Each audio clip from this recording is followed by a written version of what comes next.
રાહુલે રાયબરેલી અને વાયનાડ બેઠક છોડી છે. એના કારણો શું છે?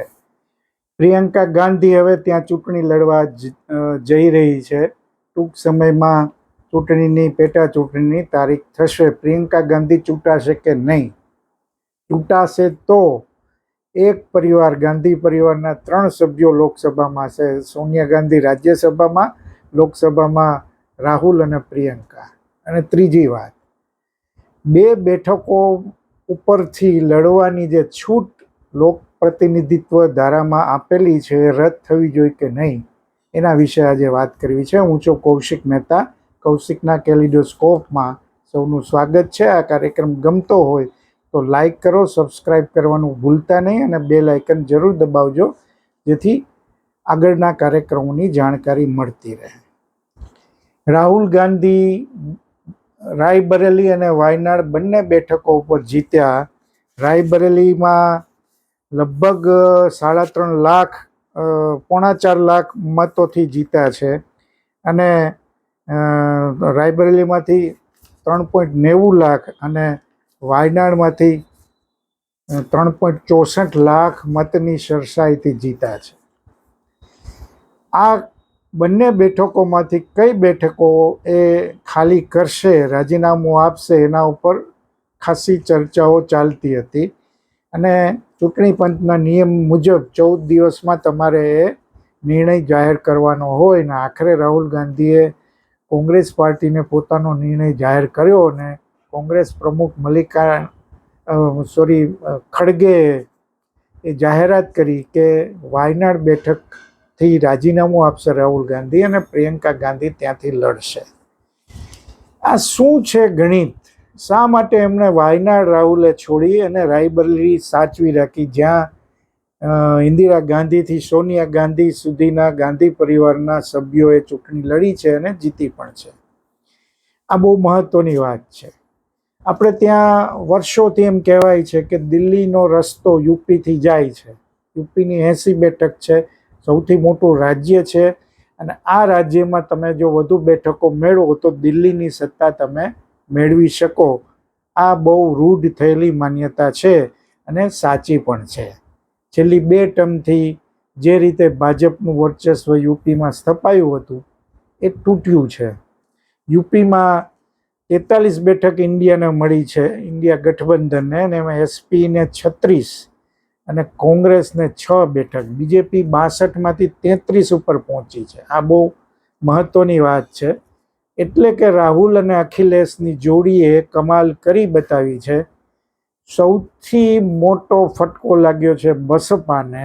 બસપાનો વોટ શેર 19% હતો 2019માં, એ ઘટીને 9% થયો અને એમ માનવામાં આવે છે કે એનો જે મતનો શેર છે એ 6-7% સપાને એનો ફાયદો મળ્યો અને કોંગ્રેસને 2-3%નો ફાયદો મળ્યો. હવે મુદ્દો એમ છે કે રાહુલ ગાંધીએ આ બેઠક શા માટે છોડી? ઘણા સમય પછી 6 બેઠકો કોંગ્રેસને મળી છે. 2019માં અમેઠીમાંથી રાહુલ ગાંધી હારી ગયા હતા અને વાયનાડમાંથી જીત્યા હતા અને એ રીતે આ વખતે અમેઠીમાં કિશોરીલાલ શર્મા, એમના જે ચૂંટણી મેનેજર હતા, એમને ટિકિટ મળીને એમણે 1.5 લાખની લીડથી સ્મૃતિ ઈરાનીને હરાવ્યા અને રાયબરેલીથી રાહુલ ગાંધી પણ જીત્યા. વાયનાડ બેઠક ખાલી કરવી અને રાયબરેલી જાળવી રાખવી, એ પાછળનો શું હેતુ છે રાહુલ ગાંધીનો, ગાંધી પરિવારનો અને કોંગ્રેસનો? 2024ના પરિણામો તમે જુઓ તો યુપી, રાજસ્થાન, મહારાષ્ટ્ર અને હરિયાણામાં કોંગ્રેસે સારો દેખાવ કર્યો છે. અને બીજી વાત એ છે કે કોંગ્રેસનું દક્ષિણમાં વર્ષોથી વર્ચસ્વ રહ્યું છે. એની પાસે રાજ્યો નથી એ જુદી વાત છે, કર્ણાટક સિવાય, પણ વર્ષોથી મહત્વ રહ્યું છે. અને કેરળમાં પણ વર્ષોથી મહત્વ રહ્યું છે. કેરળમાં સીપીઆઈનો મોરચો જે એલડીએફ છે એ અત્યારે સત્તા ઉપર છે ને કોંગ્રેસનો યુડીએફ છે. મહત્વની વાત એ છે 2024ની લોકસભાની ચૂંટણીમાં 20માંથી 14 બેઠક કોંગ્રેસ અહીં જીત્યું છે અને એની સાથે જે મુસ્લિમ લીગ હતું મોરચામાં એ 2 બેઠક જીત્યું છે અને CPI માત્ર 1 બેઠક જીત્યું, ભલે એની પાસે કેરળમાં સત્તા છે. આ રીતે જોઈએ તો કોંગ્રેસનું વજન કેરળમાં વધ્યું છે. BJPએ પણ સુરેશ ગોપી એ વિજયી થયા એટલે પહેલી વાર કેરળમાં 1 બેઠક મેળવી છે, પણ એ મંત્રીની વાત છે એમાં પણ એમને નથી રહેવું. એ સક્રિય કેટલા રહે છે, ફિલ્મ કલાકાર છે, એ પણ બહુ મહત્વનું છે. પણ કેરળમાં 2026માં ચૂંટણી આવવાની છે અને છતાં રાહુલે વાયનાડની બેઠક છોડી છે. એ બહુ સમજવાનું બહુ મહત્વનું છે, કારણ કે પ્રિયંકા ગાંધી હવે ત્યાંથી લડવાની છે અને વાયનાડમાંથી જીતવું કોંગ્રેસ માટે સરળ છે. મુસ્લિમ મત વિસ્તાર છે અને અહીં કોંગ્રેસનું વર્ચસ્વ પહેલેથી રહ્યું છે. અલબત્ત CPI છે એ આ વખતે પણ પેટા ચૂંટણી જો જ્યારે થશે ત્યારે પણ એ વોક ઓવર નહીં આપે, કોંગ્રેસ સામે એનો ઉમેદવાર ઉતારશે.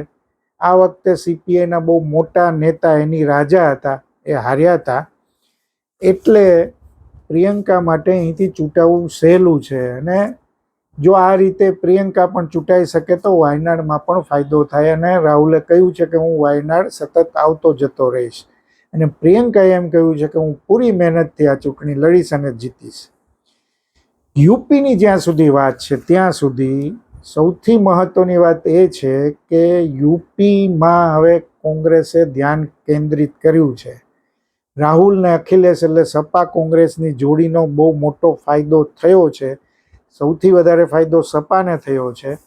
પણ આ મહત્વની વાત એટલે છે કે રાહુલ ત્યાંથી 3.4 વાયનાડમાંથી 3.64 લાખની મતથી જીત્યું અને કોંગ્રેસનો યુપીમાં શેર વધીને 10%એ પહોંચ્યો છે. બહુ મજાની વાત છે કે યુપીની વિધાનસભામાં સતત કોંગ્રેસ નીચે જતી રહી. લોકસભામાં પણ જીતે 1 બેઠક જ 2019માં આવી હતી. 2002માં 25 સીટ લડીને 8.96% શેર હતો, વોટ શેર. 2007માં 22% લડી 8.6% વોટ શેર. 2012માં શેર વધ્યો, 28 બેઠક લડી 11.65% વોટ શેર. અને 2017માં તળિયે 7 બેઠક જ લડી અને 6.25%નો જ શેર. લોકસભાની વાત કરીએ તો 2014માં 2 હતી રાયબરેલી ને અમેઠી, 2019માં માત્ર 1 રાયબરેલી. અને યુપી વિધાન પરિષદની જે 100 બેઠક છે એમાં 1 પણ કોંગ્રેસ પાસે નથી. એટલે આ રીતે તમારે આ આખા એપિસોડને જોવાની જરૂર છે કે હવે રાહુલ અને કોંગ્રેસ યુપીમાં ધ્યાન કેન્દ્રિત કરવા માગે છે, કારણ કે યુપીમાં સ્કોર વધ્યો છે. એનો ફાયદો તમને બિહારમાં પણ મળી શકે, એ પણ બહુ મહત્વની વાત છે. અને જાટના મતો પણ કોંગ્રેસને મળ્યા છે જયંત ચૌધરી NDAમાં જવા છતાં. આ પણ બહુ મહત્વની વાત છે. એટલે હવે ડિફેન્સિવ નહીં પણ ઓફેન્સિવ રમવા માગે છે કોંગ્રેસ, એટલે આક્રમકતાથી આગળ વધવા માગે છે. કોંગ્રેસ માટે આ બહુ મહત્વની વાત છે. અને શક્ય છે કે રાહુલ ગાંધી યુપી બિહારને સાંકળીને કોઈ યાત્રા પણ આગળ જતા કાઢે અને એનાથી ફાયદો પણ થાય, જેમ અગાઉની 2 યાત્રાથી કોંગ્રેસને ફાયદો થયો છે. એ બહુ સ્પષ્ટ વાત છે. કેટલાક રાજ્યોમાં એના કારણે કોંગ્રેસ જીતી પણ છે. અલબત્ત રાજીવ ચંદ્રશેખર પૂર્વ મંત્રી કહે છે કે વાયનાડમાંથી રાજીનામું આપી અને રાહુલ ગાંધીએ વાયનાડનું અપમાન કર્યું છે અને રાયબરેલી અમેઠીની જેમ હવે વાયનાડમાં પ્રિયંકા ગાંધી લડશે એટલે એ પણ પારિવારિક સીટ બનશે, એવો પણ આક્ષેપ કર્યો છે. પણ મહત્વની વાત એ છે કે વાયનાડ છે બહુ મજાનું પ્રવાસન કેન્દ્ર છે, હિલ સ્ટેશન છે. એની ત્યાં અદ્ભુત પ્રકૃતિ સૌંદર્ય છે, ગુફાઓ છે, ઝરણા છે, હરિયાળી છે, મંદિરો છે, વાદીઓ છે. લોકો કેમ્પિંગ પણ કરે છે, ટ્રેકિંગ પણ કરે છે. એક સરસ મજાનું અભયારણ્ય પણ છે. મે થી ઓક્ટોબરમાં તમે વાયનાડ જાઓ તો બહુ મજાનું વાતાવરણ હોય છે. પણ હવે ત્યાં પ્રિયંકા ગાંધી લડવાના છે. આ રીતે તમે આખો એપિસોડને જોવો જોઈએ. મહત્વની વાત એ છે કે હવે રાહુલ ગાંધી આક્રમક બનશે. વિધાનસભામાં સોરી, લોકસભામાં રાહુલ ગાંધી અને અખિલેશની જોડી તો છે જ, રાજ્યસભામાં સોનિયા ગાંધી છે અને પ્રિયંકા ગાંધી વાયનાડથી જો ચૂંટાય તો ત્રિપુટી થઈ જશે, રાહુલ ગાંધી, પ્રિયંકા ગાંધી અને અખિલેશ યાદવ. હમણાં જ હવે જ થોડા દિવસમાં જ લોકસભાનું સત્ર, ચોમાસું સત્ર શરૂ થવાનું છે અને એમાં આ ત્રિપુટી કેવો રંગ બતાવે છે અને સરકાર આ ત્રિપુટીને કઈ રીતે ખાડે છે, આ જોવાનું બહુ રસપ્રદ બનવાનું છે. હું માનું છું કે કોંગ્રેસ આ વખતે આક્રમક બનશે અને ઇન્ડિયા જે વિપક્ષ ગઠબંધન છે એ પણ બરાબર સરકારની ખબર લેતું રહેશે, એવો માહોલ લોકસભામાં ને રાજ્યસભામાં જોવા મળશે. આ રીતે તમે આ વાયનાડની સીટ છોડવી અને રાયબરેલી જાળવી રાખવી, એને તમે ચૂંટણી રાજકીય ગણિતની દ્રષ્ટિએ આ રીતે તમે જોઈ શકો. હવે વાત છે 2 સીટ ઉપર લડવું એ કેટલું વાજબી છે. બહુ મહત્વની વાત એ છે કે 1996 પહેલાં તો નેતાઓ 3 બેઠકો ઉપર લડતા હતા અને એમાં વાજપેયી પણ આવી જાય છે. 1957માં એ જનસંઘમાંથી મથુરા, લખનૌ અને બલરામપુર 3 બેઠક ઉપર લડ્યા હતા અને ખાલી બલરામપુરમાં જીત્યા હતા. 1962માં, 1991માં પણ એ 2 બેઠકોમાં જીત્યા હતા, ગાંધીનગર અને લખનૌ બેઠક, અને પછી ગાંધીનગર બેઠક ખાલી કરી હતી. આવા દાખલાઓનો પાર નથી. સોનિયા ગાંધી 1999માં બેલારી અને અમેઠીમાં લડી હતી. વાજપેયીની આપણે વાત કરીએ એમ આવા દાખલાઓ ઘણા બધા છે. તમે જુઓ કે 1991માં પણ વાજપેયી વિદિશા અને લખનૌમાં લડ્યા હતા. લાલુ પ્રસાદ યાદવ 2009માં સરન અને પાટલીપુત્રમાંથી લડ્યા હતા. મુલાયમ યાદવ 2014માં આઝમગઢ અને મેનપુરીથી લડ્યા હતા. એન.ટી. રામારાવ આંધ્રના મુખ્યમંત્રી, પૂર્વ મુખ્યમંત્રી, અને એમના જમાઈ ચંદ્રાબાબુ 4થી વાર હવે પાછા પ્રમુખ બન્યા છે. એમણે તો અનેક વાર આવી રીતે 1થી વધુ બેઠક ઉપર ચૂંટણીઓ લડી છે. પટનાયક, બીજુ પટનાયક, અત્યારે જે નિવન પટનાયક હાર્યા છે ચૂંટણી, એના પિતાશ્રી, એમણે 1971માં 4 વિધાનસભા બેઠક ઉપર ઉમેદવારી કરેલી અને એટલું ઓછું નહોતું તે 1 લોકસભાની બેઠક ઉપર પણ લડતા હતા. 1989માં દેવીલાલ રોહતક એટલે હરિયાણા, સિકર એટલે રાજસ્થાન અને ફિરોઝપુર એટલે પંજાબ 3 જગ્યાએથી ચૂંટણી લડતા હતા, 3યમાં હાર્યા હતા. માયાવતીએ 91માં 3 સીટ ઉપરથી લડત કરી, બિજનોર, બુલંદશહેર અને હરિદ્વાર 3યમાં હાર્યા. 2000 પછી આવા તમે દેવીલાલનો દાખલો છે, ઘણા બધા આવા દાખલા છે. અને 1996માં લોક પ્રતિનિધિત્વ ધારામાં સુધારો આવ્યો અને 3 નહીં, એટલે 2થી વધુ લોકસભાની કે વિધાનસભાની બેઠક ઉપર તમે નહીં લડી શકો એવો સુધારો થયો. 2004માં ચૂંટણી કમિશનરે સરકારને એવું કહેલું કે આમાં તમે ફેરફાર કરો એ જરૂરી છે, અથવા તો 2 બેઠક ઉપરથી કોઈ ઉમેદવાર લડે છે અને 1માં જીતે છે, 1 છોડે છે, તો જે બેઠક છોડે છે એનો ખર્ચો એ ઉમેદવાર ભોગવે એવો સુધારો થવો જોઈએ.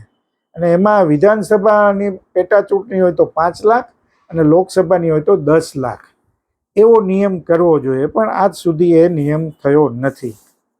એનાથી પણ આગળની વાત, ભાજપના જ નેતા અશ્વિની ઉપાધ્યાયે એમ 2023માં સુપ્રીમ કોર્ટમાં એક અરજી એવી કરી કે આ પ્રથા બંધ થવી જોઈએ. જેમ 1 મતદાર 1 મત છે, એમ 1 ઉમેદવાર 1 મતક્ષેત્ર હોવું જોઈએ. પણ આજ સુધી આ બાબતે કંઈ થયું નથી. ચૂંટણી પંચ અને સરકાર જો ધારે તો આ કાયદામાં ફેરફાર લાવી શકે, કારણ કે 1 ઉમેદવાર 2 જગ્યાએથી લડે અને 2 જગ્યાએથી જીતે. જેમ નરેન્દ્ર મોદી પણ વડોદરા અને વારાણસી 2014માં જીત્યા હતા અને વડોદરા છોડી હતી. 1 બેઠક છોડે એટલે પેટા ચૂંટણી થાય અને એનો ખર્ચ પણ પ્રજા ઉપર, દેશની તિજોરી ઉપર આવે. આ નિયમ બદલવાની જરૂર છે, જેટલો ઝડપે બધા પક્ષોએ સાથે મળી, કારણ કે 2 બેઠક ઉપર તમે જ્યારે લડતા હો ત્યારે એના 2 અર્થ થાય છે. એક તો તમારી જો બહુ લોકપ્રિયતા હોય તો 2 જગ્યાએ એનો ફાયદો મળે, જે તે રાજ્યોમાં. 1 રાજ્યમાં હોય તો 1 રાજ્યમાં અને 2 રાજ્યમાં હોય તો 2 રાજ્યમાં, જેમ નરેન્દ્ર મોદી. રાહુલ ગાંધીની વાત કરીએ તો અમેઠી અને વાયનાડની પસંદગી એમણે એટલે કરી હતી, ત્યારે ટીકાઓ પણ થઈ હતી કે ભાઈ એ હારવાની એમને ડર છે, એટલા એના કારણે એમણે વાયનાડ પણ પસંદ કર્યું છે. અને વાત એમાં સાચી પણ હતી, એ ખોટી નહોતી. અમેઠીમાં રાહુલ ગાંધીને સ્મૃતિ ઈરાનીએ હરાવ્યા હતા. વાયનાડથી જો એ ન લડ્યા હોત તો એ લોકસભામાં ન હોત. પણ આ રીતે બંને રીતે તમારે આ વાતને જોવી જોઈએ. પણ મહત્વની વાત એ છે કે 2 બેઠકો ઉપરથી લડવાની છૂટ જ શું કામ, મંજૂરી શું કામ? આ કાયદામાં નિયમમાં સુધારો થવો જોઈએ. સરકારે અને ચૂંટણી પંચ જો સાથે મળી વિપક્ષો પણ એમાં સૂર પુરાવે તો આ લોકપ્રતિનિધિ જે ધારો છે એમાં આ સુધારો થઈ શકે. જેમ અગાઉ 2 થી વધારે બેઠકો ઉપર પણ લડી શકાતું હતું, એમાં સુધારો થયો અને હવે 2નું થયું, તો હવે 2 માંથી 1 પણ થઈ શકે. બંધારણમાં ઘણા બધા સુધારા થયા છે. ચૂંટણી પંચના નિયમોમાં પણ ઘણા સુધારા થયા છે. ઉમેદવારને ખર્ચની લિમિટ દર ચૂંટણીએ વધતી જાય છે. તો આવો સુધારા પણ શા માટે ન થાય? એ રીતે દરેકે આ બાબતે વિચારવું જોઈએ. પ્રજાએ પણ અવાજ ઉઠાવવો જોઈએ, કારણ કે આ આપણા પૈસાથી પેટા ચૂંટણીઓ લડાતી હોય છે. આવા જ કોઈ મુદ્દા સાથે ફરી મળીશું. આભાર.